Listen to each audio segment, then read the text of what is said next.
ছেড়ে দাও, ওকে ছেড়ে দাও। তুমি দেখো সিংহের মুখে এখন ওর মায়ের স্তনে দুধ লেগে আছে। বেচারার অর্ধেক দুধও খাওয়া হয়নি এখনো। আমরা তা দেখবো। এই বালকের এত সাহস! ও আমাদের আশ্রমে দুর্জয় বালক। থাক সুব্রতা, আমি দুদিনের ঋষি কুমারকে রাখি, না হলে অন্য কোনো বিপদ হবে। আমি সাহায্য করবো। পারবেন? আপনাকে তো এই আশ্রমের অতিথি বলে বোধ হচ্ছে। হ্যাঁ, আমি এই আশ্রমে বহিরাগত। বালক, তুমি ওই সিংহ শিশুর উপর অত্যাচার করছো। ওই মা যদি তোমাকে আক্রমণ করে, তাহলে আমি তাকেও মারবো। ওকে ভয় দেখিয়ে শান্ত করতে পারবেন না। ওর এই নির্ভয় স্বভাবের জন্য ঋষি কুমাররা নাম দিয়েছে সর্বদমন। আমরা এই অরণ্যের পশু পাখিদের নিজের সন্তানের মতো দেখি, কিন্তু ও একেবারে ভিন্ন। দাঁড়াও দাঁড়াও ঋষি বালক, আমি তোমাকে। ভুল করছে, সর্বদমন ঋষি বালক নয়। তাহলে আমি এই অরণ্যের রাজা। সত্যি? তুমি কে? এই প্রশ্ন তো আমাকে আগে কেউ করেনি। তোমার হাত দুটো আমার থেকে শক্ত। ও, তোমাকে আমি অনেক কষ্ট দিয়ে দিলাম। তোমাকে ধরে রেখেছো কে? তোমার কাছ থেকে এই অরণ্যের গল্প শুনবো বলে। এইভাবে ওকে বেশিক্ষণ ধরে রাখা যাবে না। ওর মায়ের কাছে নিয়ে যাই। না, আমি এখানেই থাকবো। মনে হয় আমাদের বন্ধুত্ব করতে বেশি সময় লাগবে না। সত্যি, বড় আশ্চর্য ঘটনা। খুব সহজে কারোর সঙ্গে এই বালকের ভাব হয় না। এই তপবর্ণী বালকের উপযুক্ত না। এখন আমি কি করব? ওই দূরে দেখছো? ওটা কি? ওই রোদ বুঝি আপনার? আপনার আগমন সংবাদ মহর্ষি জানেন? হ্যাঁ, মাতুলি সংবাদ নিয়ে আশ্রমে প্রবেশ করেছে। আশঙ্কা হয় আজ বুঝি কোনো বিপদ হবে আমাদের। এই বালককে রক্ষা করবার দায় আমি গ্রহণ করতে পারি না, মহর্ষির নির্দেশ আছে। এই বালকের তার মা ভিন্ন অপর কেউ শাসন করতে পারবে না। ওর মা কি তাপসী? না। সর্বনাশ হয়ে গেছে সুব্রতা। কি হয়েছে? ওই দেখ, বালকের মণিবন্ধ রক্ষা কবচ সাথে দেখছি না। হায় হায়, কোথায় গেল? সর্বদা তুমি জানো তোমার মণিবন্ধ কোথায় পড়েছে? জানি না, তোমাদের মণিবন্ধ পড়ে গেছে। আমরা তোমার মাকে কি বলবো? ভীত হবেন না। সিংহ শাবক কিংবা আমার সঙ্গে খেলবার সময় এখানেই পড়েছে। ওই মণিবন্ধ স্পর্শ করবে না, স্পর্শ করবে না, দূরে সরে যান। আপনি এখনো ধারণ করে আছেন? অবাক কাণ্ড। আমি তো বুঝতে পারছি না। এর গুণ কি সম্পূর্ণ শেষ হয়ে গেছে? এর অর্থ? অপরিচিত নামে এই মহাপ্রভাব স্বর্গীয় মহৌষধিটি বালকের জাতকর্মের সময় ভগবান মালিক দিয়েছেন। মাটিতে পড়ে গেলে নিজে অথবা পিতামাতা ছাড়া কেউ তা স্পর্শ করতে পারবে না। আর যদি স্পর্শ করে, তাহলে সাপ হয়ে তাকে দংশন করবে। এই অভিজ্ঞতা আপনাদের আছে? আপনি কি ভগবান মালিককে অবিশ্বাস করেন? না, সে ক্ষমতা আমার নেই। তবে এই যে প্রবল আশঙ্কা হচ্ছে। নিশ্চয় আমার মনে হচ্ছে এই অরণ্যের সকল বৃক্ষ এক্ষুনি পত্রহীন হবে। নদী ঝর্ণা উধাও পথে এই বাড়িকে দীর্ণ করবে। আমি আর ভাবতে পারছি না। এই বালকের পরিচয় জানি না। সুব্রতা, চলে ঘটনা তপস্যারিণীকে গিয়ে বলি। হ্যাঁ হ্যাঁ, তো আগে কিরণ জানা প্রয়োজন। এই বালক আমার কাছে থাক। না না, অকারণে ভীত হচ্ছে। আমার সঙ্গী আশ্রমেই আছে, আর এই বালক আমার সব স্নেহটুকু কেড়ে নিয়েছে। ওকে রক্ষা করবার দায় এখন আমার। মহর্ষি জানুন এই দুঃসয়ের সংবাদ, এটাই আমি চাই। ভগবান মালিক আমাদের রক্ষা করুন। সর্বদমন, তুমি দুষ্টুমি করো না। আমি ওইখানে যাব। নিশ্চয়ই। তার আগে তুমি আমাকে এই অরণ্যের গল্প বলো। আমরা যাই।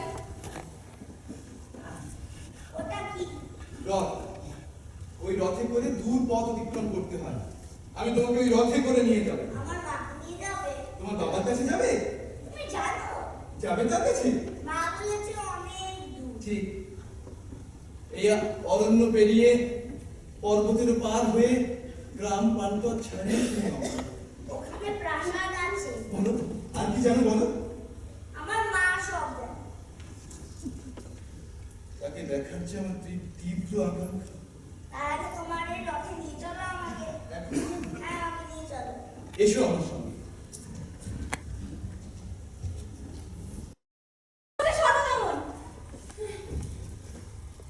কোনো এক অজানা ভয়ে আমার বুক কাঁপছে তাপসী।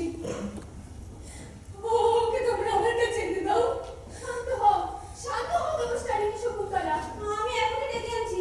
সর্বদমন, সর্বদমন, সর্বদমন। এমন দেখতে পুরুষকে এসেছেন এই প্রাঙ্গণে। মাতা ডাকতে রাজবেণী বলেছেন এই রাজনকে যথাযথ আশ্রম কুটিরে আপ্যায়ন করতে। রাজন, কি নাম তাপসী, কি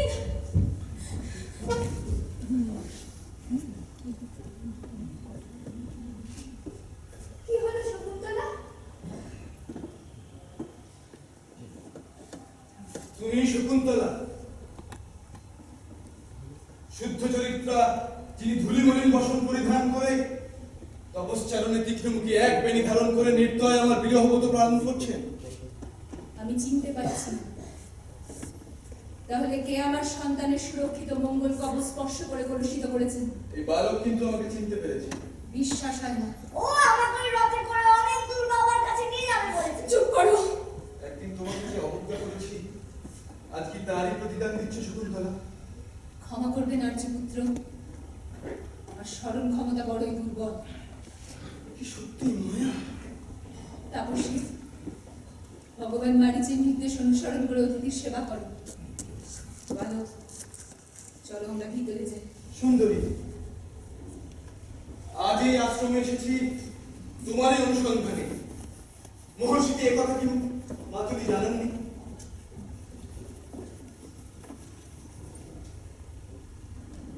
আমি সামান্য অপরিচিতা তপশ্চারিণী, আমায় ক্ষমা করুন।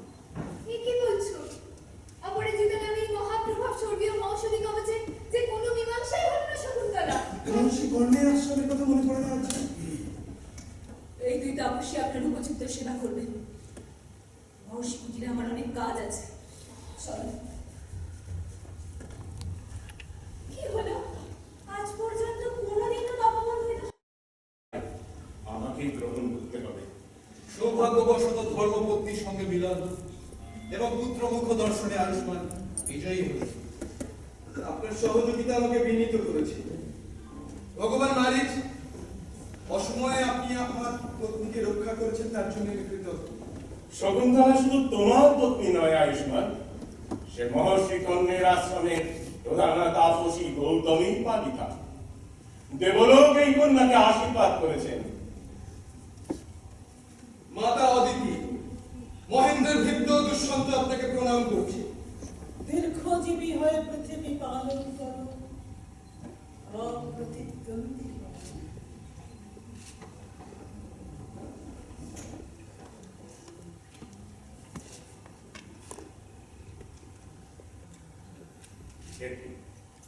রাজপত্নী শকুন্তলা, পুত্র সর্বদমনের অঙ্গে অলঙ্কার কোথায়?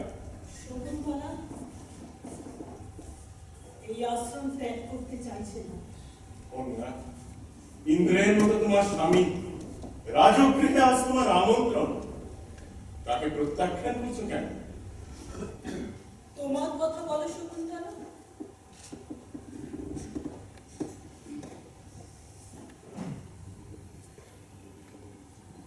আমি সামান্য ভাগ্যহীনা। পিতা মারিচ আপনি ও মাতা অদিতি আমায় আশ্রয় দিয়েছেন, এই আমার পরম প্রার্থনা। এই দেখো সেই আংটি। ক্ষমা করবেন, কোনো স্বর্ণ অলঙ্কারে আমার আগ্রহ নাই। এই শুধু স্বর্ণ অলঙ্কার নয়, এ আমার স্মৃতি ফিরিয়ে এনেছে। স্মৃতি বড় দুর্বল রাজা দুষ্যন্ত। এ কথা কেন বলছো তপস্বিনী অদিতি? সে অতীত কি আপনার অজানা? জানি তপস্বিনী গৌতমী কন্যাকে রাজা দুষ্যন্ত বিবাহ করেছেন। না, সেটাই তো সত্যি সুন্দরী। রাজা দুষ্যন্ত মৃগয় দিয়ে শকুন্তলা নামের এক তাপসীকে স্বীকার করেছেন। এই অসত্য কেন বলছো তুমি? আমি তোমাকে গান্ধর্ব মতে পরিণত করেছি, তোমার সখীরা তা জানেন। আমারও বিশ্বাস ছিল তাই। এই আর্যপুত্রই আমার জীবনে প্রথম দেখা পুরুষ। তাহলে আজ দ্বিধা কেন রাজগৃহে প্রবেশ করতে? কারণ আমি শৈলী। এ কথা কেন উচ্চারণ করছো শকুন্তলা? আশ্চর্য। শাস্ত্রে বলে সূর্য উষার পিছনে যান, যেমন পুরুষ যায় নারীর পিছনে। তো দুষ্যন্ত, শকুন্তলা যদি তোমার স্ত্রী হন তবে তাকে পরিত্যাগ করেছিল কেন? এই গর্বের ঘটনা তো তোমাকে বলেছি অদিতি, দুর্বাসা মুনির কথা তার অভিশাপ। স্বর্গের দেবতা কুল কেন সে অভিশাপ খণ্ডন করলেন না? তাপসীর কুটিরে এসেছিলেন মুনি দুর্বাসা, তাকে অগ্রাহ্য করেছিল শকুন্তলা। আমি দাঁড়াও শকুন্তলা, তোমার সম্মান রক্ষার দায় তপবন মাতা হিসেবে, একজন সামান্য নারী হিসেবে আমারও। অতিথি আমাকে বলতে দিন মুর্শিদ, কেন শুধু উনি দুর্বাসার প্রতি আমাদের সব দায় গ্রহণ করছে? শরীরের কথা একবার বলুন, স্ত্রী কোন দায় গ্রহণ করেছেন রাজা দুষ্যন্ত? আমি ওই আশ্রমের সমস্ত দায় গ্রহণ করেছি মাতা। আপনি যেদিন ওই আশ্রম ত্যাগ করে চলে গেলেন, সেদিন আমার দুই সখী অনুসয় প্রিয়ঙ্গদা আশঙ্কা প্রকাশ করেছিলেন। কিসের আশঙ্কা? আমি তো বলেইছিলাম ভীত হবেন না, আমি যত তাড়াতাড়ি সম্ভব ফিরে আসবো। এসেছিলেন রাজকার্য বড়, বলো, আজ সেই মুক্তির দিন শকুন্তলা। মুক্তি মুক্তি তো আমার সেদিনই হয়েছে, যেদিন সর্বদমন আমার নারী ছিঁড়ে এই ভূমি স্পর্শ করেছে। এই পুত্র আমার একমাত্র উত্তরাধিকারী। কেন রাজগৃহে যে দুই স্ত্রী আছেন তাদের পুত্র নেই? তারা সন্তানহীনা। তাই সর্বদমনের জন্য শকুন্তলাকে চাই। মিছে আমার প্রতি রাগ করছেন মাতা। আমার একটি বিনীত প্রশ্ন আছে। কার কাছে? সর্বদমনের মায়ের কাছে।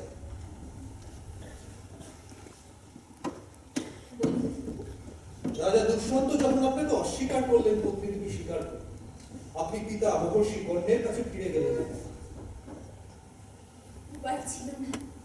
তাহলে হয়তো রাজা দুষ্যন্ত অনেক আগেই আপনার কাছে যেতে পারতেন। বংশীয় রাজা কি ওই আশ্রমে গিয়েছিলেন? না, ও পথ আমি ভুলে গিয়েছিলাম। আর আমার ফেরবার কোনো পথ ছিল না। কেন? সেটাই তো স্বাভাবিক মাতনি। রাজসভা মাঝে আর্যা গৌতমী আর স্বরূপরব যখন বারবার বলছিলেন আমাদের গাম্ভীর্য বিবাহের কথা, আমি মনে করিয়ে দেওয়ার চেষ্টা করছিলাম তবু মানে আমার পালিত পুত্র দীর্ঘাপাঙ্গ নামে এক হরিণ শিশুর কথা। তখন রাজা অনায়াসে বললেন, নিজেদের স্বার্থ সিদ্ধির জন্য মেয়েরাই রূপ মিথ্যা, অথচ মধুর কথা বলে বিশ্বাসপ্ত মানুষকে আকর্ষণ করবার জন্য। তখন মনে হলো গান্ধর্ব মতে বিবাহ ছিল মিথ্যা। আসলে আমি না বুঝে ধর্ষিতা হয়েছিলাম। এ আমার লজ্জা। সবার মধ্যে নিজেকে শৈলীর থেকে বেশি কিছু মনে হয়নি। আমি তোমাকে এই আংটি দিয়েছিলাম, মুনি অভিশাপে তুমি তাকে সতীপীঠের জলে হারিয়ে ফেলেছিলে। আমাকে কোনো প্রমাণই দেখাতে পারোনি। দৈবে ছিল সেটাই স্বাভাবিক। প্রমাণ? হ্যাঁ, সত্যকে অস্বীকার করবে কিভাবে? আর্যপুত্র, সব থেকে বড় প্রমাণ ছিল আমার শরীরে, আমার গর্বে। উপযুক্ত কথা, কিন্তু বিশ্বাস করতে পারেননি, বিশ্বাস করতে পারেননি গর্বে লালিত শিশু আপনার উত্তরাধিকারী। স্বাভাবিক ছিল সে ভাবনা পরিস্থিতির প্রভাবে। আজ কেন এই শৈলী পুত্রকে গ্রহণ করতে চাইছেন? কারণ যে কেউ লক্ষ্য করলে দেখতে পাবে সাধারণ বালকে যা অসম্ভব তেমনি এর শক্তি। ওর হাতে যে চক্রবর্তী লক্ষণ।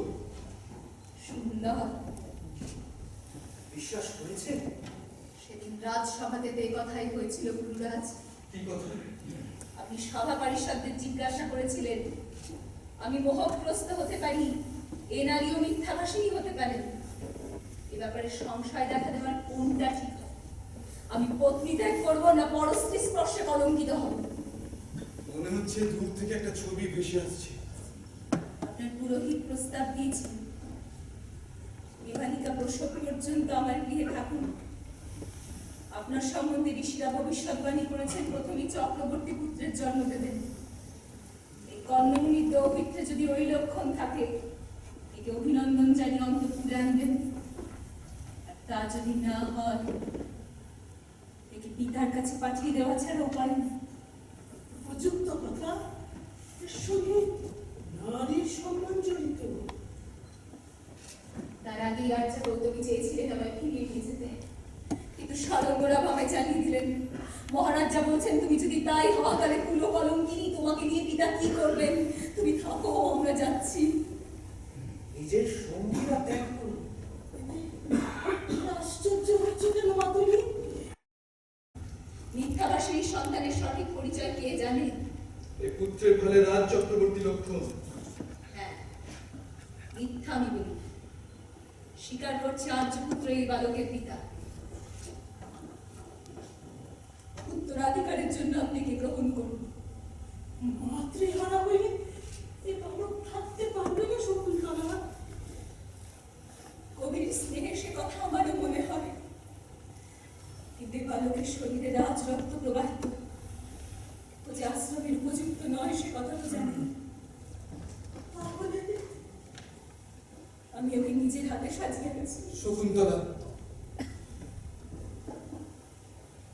এক বিচিত্র স্মৃতির মায়ায় আমি তোমাকে উপেক্ষা করেছিলাম, এই কথা সত্য।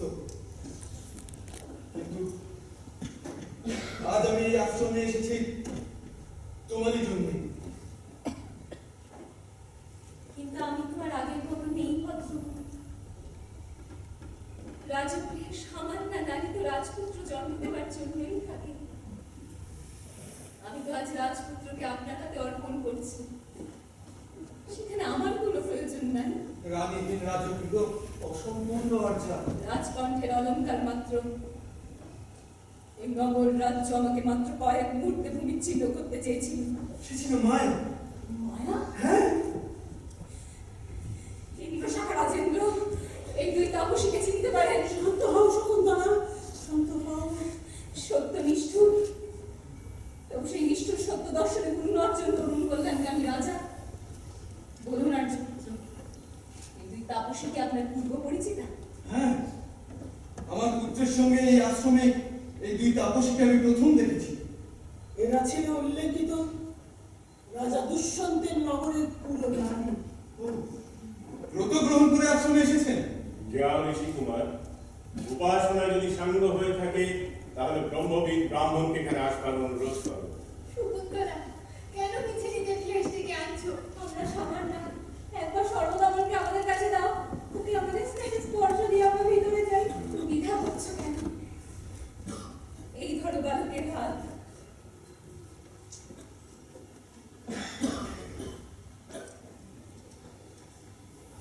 এ রাজপুত্রের বেশি সাজিয়ে দাও।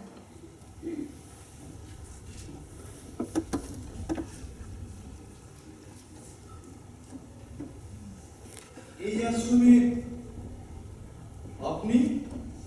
মনে কি পড়ে সেদিন রাজসভায় এই পারিষদ পুরোহিত শকুন্তলাকে নিয়ে গিয়েছিল?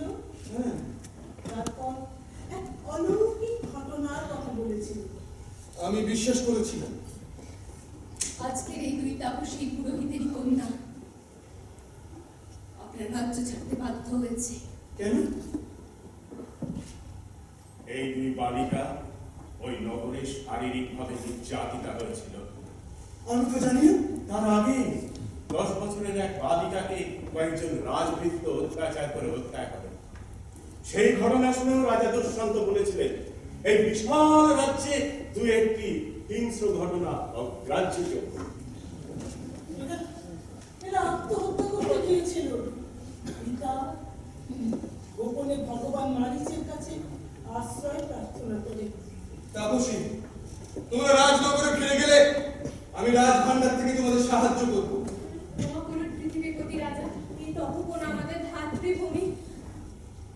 এইভাবে সাহায্যে যে একদিন রাজভান্ডার শূন্য হয়ে যাবে রাজা। সে দায় আমার। সর্বদামনের সাজ সম্পূর্ণ হয়েছে।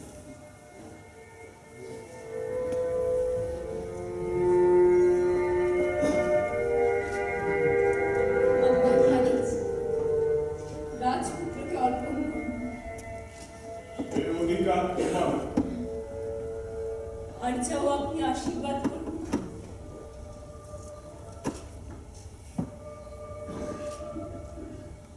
তামস ছিন্ন ইউষা যেমন পরমীর বুকে স্নেহ স্পর্শে আত্মসমর্পণ করে,